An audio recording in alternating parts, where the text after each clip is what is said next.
Hi, this is Judy in the small format department at Kaizink, and today I'm going to show you how to separate the wire rows that come in the box so that this doesn't happen to you.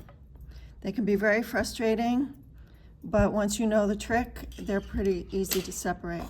So they come in a box like this all together, and what you have is this skinny rounded edge and this straight edge.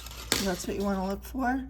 You're going to separate them like this, and you're just going to rotate. Keep them straight. Don't let them go against each other.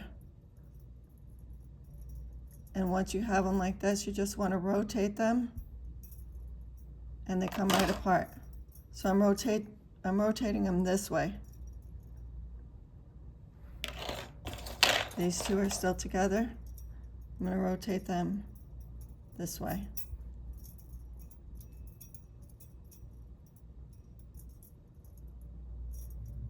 Just be gentle and you'll get them apart.